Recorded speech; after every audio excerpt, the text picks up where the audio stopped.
somber visits. President Trump makes stops in Ohio and Texas after those two deadly mass shootings. How the communities continue to cope with tragic losses. Honoring a literary giant. Tributes continue to pour in following the death of Toni Morrison. What former President Barack Obama and others are saying about the Nobel Prize laureate.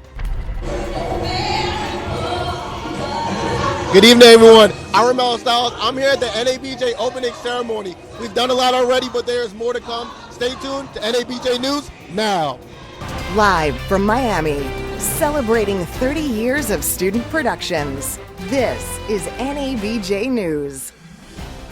Hello, I'm Monica Manny. And I'm Courtney Wallen. The 44th Annual National Association of Black Journalists Conference is officially underway. The week-long event brings together the world's biggest and brightest multimedia professionals. We have live coverage tonight. Amelia White has some of the headliners who are set to appear, but we begin tonight with Romello Styles live at the convention headquarters with more on tonight's opening ceremony. Romello, it looks packed. Can you tell us what's going on there? Hey ladies, what's going on? I know I'm here at the NABJ opening ceremony. I know it's a little loud here, but they're singing one of our favorite Lion King songs. But look, you guys missed so much already. Sarah Glover came up and talked. And one of the biggest points she pointed out, that over 3,700 people have registered so far. Now look, I don't know about you guys, but that's a lot of people. Now, we also had a special guest in Tom Joyner's retirement. He said if you want to see more of him, you got to come to the yacht party tonight. I'm trying to be there. I don't know about you guys. But one thing that you can't forget is it is the 30th anniversary of Spike Lee's Do the Right Thing. Look, that is one of my favorite movies. Radio Raheem, hey, you can't beat it. Now, look, Aneve Wiseman, mayor of Aventura, was here, and she just spoke about how important it is for us journalists to put forth action. We have to use our voices and use our platforms to do the things we need to do to get the news out. And as you can see, that's what I'm here doing right now. Now, we've had a lot of special guests. This place was packed not too long ago. I mean, they've had everybody come up here, the mayors, vice presidents, former members, founders, and we even got to speak to a little bit of the past NABJ students. Look, I don't know about you guys, but it looks like everybody's going to party right now, so you guys want to come down here and join us. I'm Romello Styles. Back to you ladies in the studio. That looks like a blast, Romello. Thank you. The career fair continues to be the premier feature of the annual convention. The fair attracts dozens of veteran and would-be journalists to companies seeking the right media professionals. This year also marks the 30th anniversary of the NABJ Student Projects, a week-long journalism fellowship for college and graduate students. And the convention theme this year is Fight the Power, Press Forward with Passion and Purpose. You can keep up with everything happening at the convention by downloading the NABJ 19 app. And it's election season here at NABJ, and pools of candidates are lined up hoping they'll be the next to lead the charge. I had the chance to sit down with each candidate, and each one believes their strategies and leadership are the best for NABJ's future.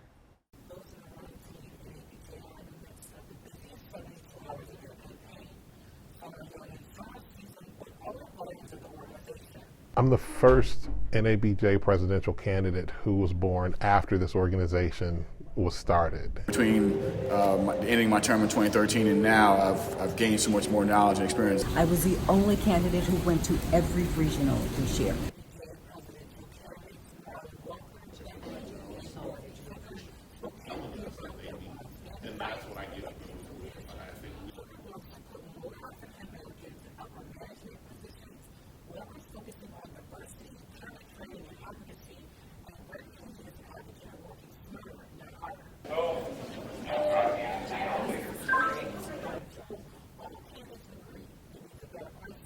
How do we figure out a way to make this more affordable? Cutting convention costs.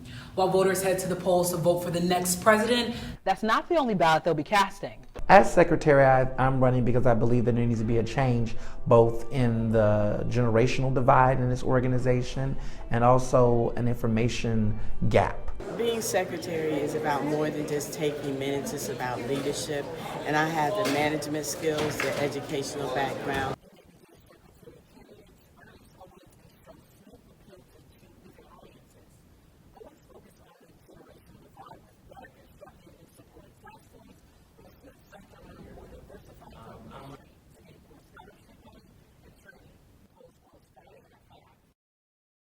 Candidates have one more chance to get the attention of voters this Thursday at the Electoral Debate.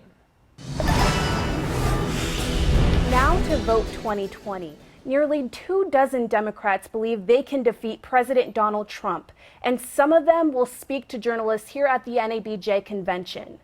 It's an election year tradition for presidential candidates. Amelia White is live in the newsroom with more. Amelia? Absolutely right. Presidents Barack Obama, Bill Clinton, and George Bush, and even candidates like Hillary Clinton, Bob Dole, and Al Gore have all discussed issues that affect the Black and Latino communities right here at NABJ.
We are streaming the forum live Thursday on NABJ's YouTube and Facebook platforms starting at 4:30. Monica? Thank you, Amelia. And on the heels of the deadly mass shootings over the weekend, President Trump and First Lady Melania Trump visited Dayton, Ohio and El Paso, Texas today. The visit comes days after 22 people were killed in a Walmart in El Paso and 9 people were killed in Dayton. The president and first lady met with victims' families, and protests also broke out during the president's visits. The recent shootings in Texas and Ohio has prompted increased security at this year's convention. We spoke with the NABJ team, who say they're working hard to keep convention goers safe. There's heightened police presence. FBI agents and state law enforcement will be on the premises at all times. And NABJ officials say some details have to stay under wraps. I spoke with NABJ's executive director, Drew Berry, today. He says safety requires some basic rules. Attendees should always wear their conference badges, look for evacuation maps posted around the host hotel, and check the NABJ 19 app for safety plan updates. Convention goers experienced a scare as they arrived today. An emergency alert blared throughout the site, urging people to evacuate the building, creating chaos. A short time later, things returned to normal after officials learned a piece of bread trapped in a toaster tripped the fire alarm. Well, Courtney, I will say that I'm glad to hear it was only just a piece of bread. But looking at our weather, you can see we got a little bit more rain than we did yesterday, just over an inch. Our low today will be 78. We had a high of 91. Stay tuned for more to find out whether or not we'll get rid of that rain for the rest of the week. Thank you so much, Micah. And author, teacher, and literary legend Toni Morrison died on Monday at the age of 88. She was the first Black woman to win a Nobel Prize in Literature. The Bluest Eye and Beloved are 2 of her most famous works. Tonight, A-listers to fans continue to pay tribute. Patsy Douglas has more. So much more to say about the reality, the life, the perceptions, the experience of African Americans, and particularly African American women. Toni Morrison was a novelist, editor, teacher, and so much more. NABJ member Barbara Sierra says her spirit and stories will live on forever. You could read her writing, and no matter who you were or what your background happened to be, you could look at something in her writing and identify with it. Morrison's storytelling embraced Black culture in America. In fact, her award-winning 1988 novel, Beloved, about slavery, was made into a movie starring Oprah Winfrey and Danny Glover. Her literary career includes 11 novels, 2 plays, and 5 children's books, pieces that left a memorable mark on readers and writers alike. An outpouring of admiration for Morrison's legacy expressed all over social media. Former President Barack Obama, in a tweet calling Toni Morrison a national treasurer, a good storyteller, and captivating. NABJ election chair Michelle Fitzhugh-Craig says that Morrison's name and reputation should be carried on. Her work needs to be carried on, so it's up to kind of us that are the baby boomers and above to make sure that millennials and those coming after you are learning about who she is and what she had to offer to the world. Morrison's impact felt by many. Live in Miami, Patsy Douglas, NABJ News. Well, she'll certainly be missed, but we're glad that her impact will last forever. And so what else can you do while here in Miami for the convention? Coming up next, we'll tell you the inside scoop on where you can find some fun despite the rain. Plus, we'll speak with the pioneers who blazed the trail for today's Black journalists when NABJ News continues. 44 years ago, a group of journalists risked their professional careers to establish the organization we know today as NABJ. Jermaine Johnson got a second to speak with a few of those founders who are still with us.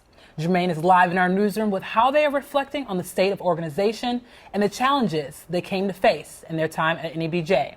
Jermaine? Yes, I spoke with some of those founders today just to get their reaction on the impact and their goals for the organization throughout the years. It was dangerous for people to come to the founding meeting. They were threatened with being fired if they came.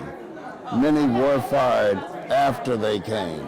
Paul Brock remembers the time in 1975 when 44 journalists had a vision. He is NABJ's founding executive director. Editorials were written on several major newspapers that we should be fired when we returned home, because starting such an organization was racist. Despite the challenges, Chuck Stone, the group's first president, knew the power of unity. I remember Chuck saying things like black lawyers are organized, black dentists are organized, black doctors are organized, black journalists should be organized. The founders knew at that time that the media's portrayal of black America was not always positive. We felt strongly about the need for there to be fair and accurate coverage of the black community. That was a primary goal. Also, having better representation, much better representation, certainly at the time, for African Americans in the mainstream media was another essential goal. Today, thousands of journalists belong to NABJ. They're receiving career development and networking opportunities that can help them back in their newsrooms. I think that NABJ is extremely important in terms of the future of journalism, primarily because we are a divided nation.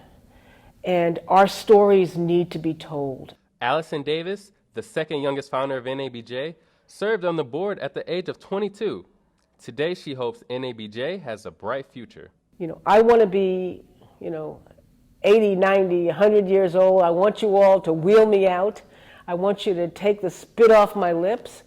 And I want to know that this organization has lived and sustained itself for as long as it has. You may be able to catch Allison and some of the other founders at the convention throughout the week. Back to you, ladies. Whether it's food, fun, or sightseeing, Miami has plenty to offer. Kara Nelson ventured out to see what convention goers can get into while in the Magic City without hurting your wallet. Turn up, turn down for what? You already know. As thousands flock to MIA for this year's convention, it won't be all work and no play. It feels amazing. It's my first time here.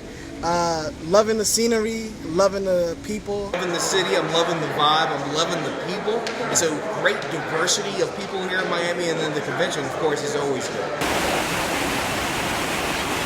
After all the workshops and networking, people just want to have fun. Fellow NABJers can check out Tidal Cove, which is the on-site water park here at the host hotel, in addition to other amenities. We have 2 18-hole championship golf courses and our world-renowned spa. If you want to get away from the comfort of the resort and get some sand in between your toes, you can literally drive 7 minutes to Sunny Isles Beach. As you can see, rain or shine, the beach is the perfect place to get out and have fun with your friends and family. And guess what? It's less than $5 on Lyft and Uber. And as you work up an appetite after playing at the beach, there are several restaurants located in between here and the host hotel. You have your options like Tap 42 and Miami's very own 800 Degrees Wood Fire Kitchen, Houdanis Haslam and Dwayne Wade's new restaurant. You've paid so much money to register. You pay so much money to come on a flight. And what you're doing is just really penny pinching as much as you can to get through the week. So the free food is a necessity. To check out more ways to save and have fun, head over to nabj.org. In Miami, Kara Nelson, NABJ News. Boy, that food does look really good. Now let's take a look at our forecast. Right now it's looking great outside. It's 85 degrees and it's a little bit low in the winds as well. At 10 p.m. we're also going to see some of those showers that are going to come by. Then we're going to hit 82 degrees. I'm going to come on around here and show you guys tomorrow's forecast. Be careful. There are going to be some afternoon storms. On Friday, kind of the same thing. Few storms that'll pop up here and there. Looking at our weekend planner, we can see that we'll stay in the high 90s and we'll drop back down. Now back to you guys in the studio. NABJ celebrates not 10, not 20, but 30 years of student projects. See how these up-and-coming multimedia journalists are creating content next. Also, the sights and sounds of Little Haiti. See how big of an impact this culture has on South Florida.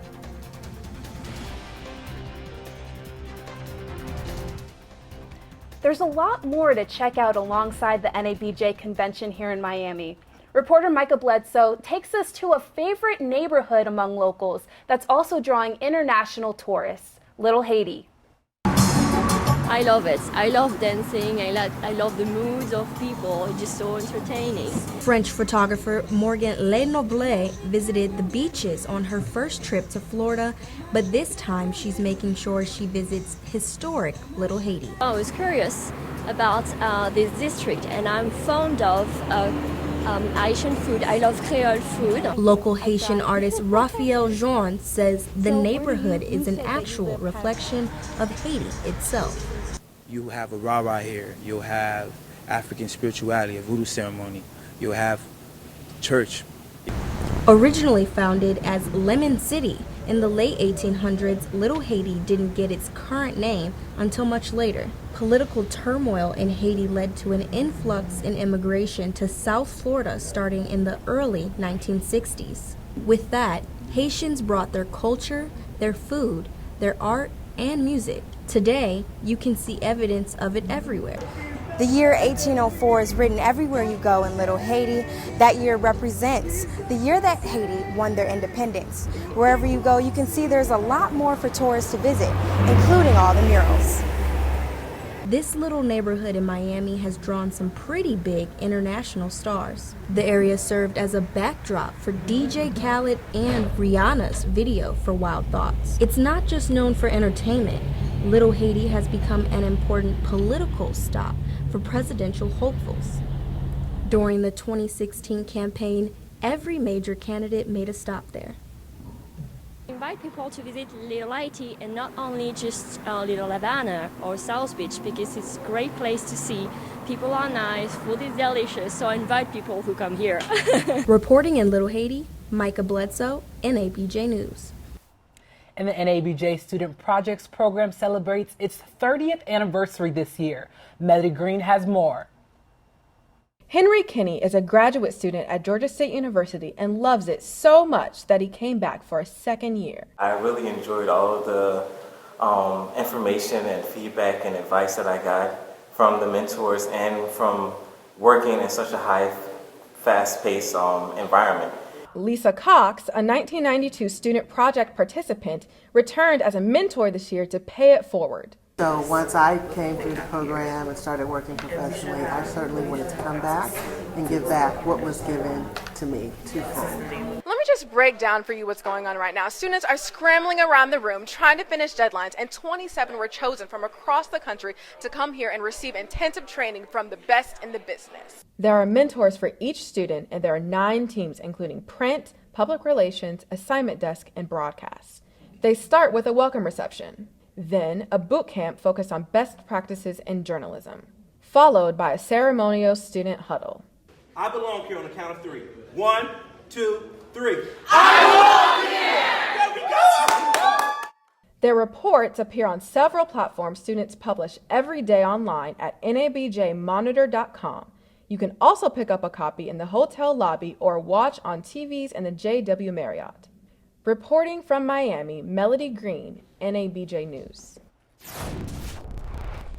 I'm Jermaine Johnson, back with a look at sports. Thousands of soccer fans packed Hard Rock Stadium in Miami Gardens to see one of the most popular teams in the world, FC Barcelona. Barcelona arrived earlier this week in South Florida. They're taking on Italian club Napoli. Of course, Lionel Messi, the biggest star in soccer, is part of the Barcelona team, but unfortunately for fans, he did not make the trip. See, Messi hurt his calf on Monday, so he's staying at home trying to heal that injury. Now, to the Miami Heat. Udonis Haslem speaking today about his return for a 17th season in the team's uniform. UD being coy, though, about his future and whether this will be his last season, saying it's up to his teammates. If they play well, send him off in the right way, he'll hang up his jersey. If not, we may see him again next year. And now, the Marlins, they played a matinee against the Mets again in New York. But it's really been a real headache in the Big Apple for the Fish. They lost once again, having no way to stop Pete Alonso. The former Gator having a huge rookie season with 37 home runs. That's his third in as many games against the Marlins. The Mets beat up on Miami once again, 7-2 being the final score. That's all for sports for today, but Michael will be back after the break for a weather update.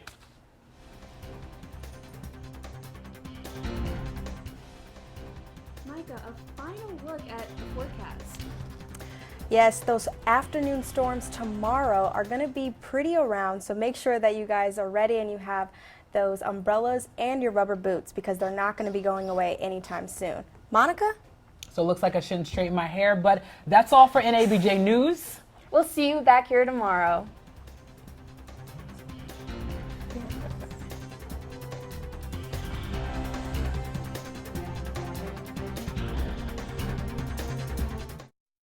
Welcome to the National Convention for the National Association of Black Journalists. Every city NABJ touches down in brings excitement and energy. Professionals of color from all over the country and world congregate to exchange ideas, network, and collaborate. Headliners and candidates come too because they want to get their stories out. And for the past 30 years, college students have set up newsrooms to cover NABJ's newsworthy moments, and that gives them their starts as newsmakers. Hello, everyone. My name is Nikki Mohan, anchor reporter here at Local 10 in Miami. I got my start in the business at the 93 convention in Houston, Texas. From this lady, founder Dr. Sheila Brooks. I was a producer on NABJ TV, and you gave me my start. No, I didn't. Yes, you did. No, I didn't. I would not accept you because you were late, and I kicked you out. But I stayed anyway, and you learned to love me. Well, all right, I'll give you that. So let me tell you how the project really started. In 1990 in Los Angeles, a few hardworking, selfless professionals and I, we came in and we took the next generation of journalists and we gave them a realistic idea of how the business worked. And that meant that we had to show them and set up a newsroom of professionals at the convention hotel with these students as our reporters, our producers, our editors, photographers, and then we taught them how to write headlines and make deadlines. My name is Leslie Foster, and I'm now the main anchor at WUSA 9. I anchor the evening shows in the 11 o'clock. Leslie Foster is now a household name in Washington, D.C., and an accomplished journalist. 2 decades ago, this is the college student Leslie Foster that walked into an NABJ TV newsroom in 1994 and she was late. If you know Sheila, you know you are not late and you are where you need to be when you need to be there. So I spent half my time trying to change her first impression of me. She soon found out, as a reporter on the NABJ student projects, the importance of being on time and making the deadline. Over the past 30 years, the NABJ student projects that included TV and the NABJ Monitor newspaper eventually included multimedia and radio. Founder Sheila Brooks and her team mean business. Professionals guide reporters and producers on all the basics to survive in their first jobs. I would not have gotten my start in this business without it. When being interviewed about the experience years later, here's what I had to say. I cried my very first day. I bawled. I swore this was not for me. Many of these faces and bylines are now nationally known. Students are flown into the NABJ convention now, and they have more resources than ever. In the beginning, it was just the sweat, grit, and dedication of professionals who wanted to give back. Hi, I'm Pat Thompson, and I was the very first NABJ Student Projects Editor-in-Chief. I talked some of my professional friends and former colleagues from all over the nation into joining me on the staff, and we had an absolute blast. Anyone who has helped on the project knows it is a 24/7 job. Some students come with more skill sets than others. Good evening. Police start ticketing those today. This is Nicole Killian. Good night. I don't know. The one common denominator? They all leave knowing how to get it done. Now, the intensity of play among the men here is high. I've been in the business 22 years now, and I got my start in the student project for NABJ back in 1997. NABJ TV's own Sheila Brooks competed today, and I heard she did fairly well, so congratulations, Sheila. That was the first time, doing the student project in Chicago was the first time I really got to put who, what, when, where, why, and how together and put it on the air and see how it's done. It was life-changing for me, and it was a game changer. You know, my experience at the NABJ TV project really was fantastic. I think as a college student, I went into it thinking it was going to be chill, a lot of seminars, a lot of talking. It really was hands-on, though, with the professionals really putting us through our paces. I learned so much about deadlines, how to write conversationally, and ethics. I think it really is what college students need to go through to really become good journalists. In every city, professionals at local TV stations dedicate their staff and dinner breaks to tape the newscasts that are then shown at the convention. Now, convention goers can follow the event online and on social media. Students learn skills that help in the news industry and beyond. Just ahead, a special night of gospel at Chicago's House of Blues. And back in the mid-90s, I was in the NABJ Student Project. And while I'm not in journalism anymore, all the things I learned in journalism have suited my career so well. Hi, I'm Erin Rogers. I did student projects in 2009 and 2011. I am currently the morning and noon anchor at WMAZ TV in Central Georgia. Now back to Miss Leslie Foster. Apparently she and Sheila, they're good now. Well, I am grateful to NABJ for the introduction to not just the NABJ student projects, but to Sheila Brooks, who has been a long-lasting presence and imprint in my life. I am grateful for her. I'm grateful for this experience. And that is why you are the 2019 prestigious Ida B. Wells Award recipient, Dr. Brooks. Thank you from the bottom of our hearts. And thank you too, Nikki. And we also want to thank President Sarah Glover, also once an NABJ baby on the NABJ Monitor staff. And congratulations to everyone who has worked so hard on the multimedia student projects for the last 3 decades. It's been an amazing 30 years.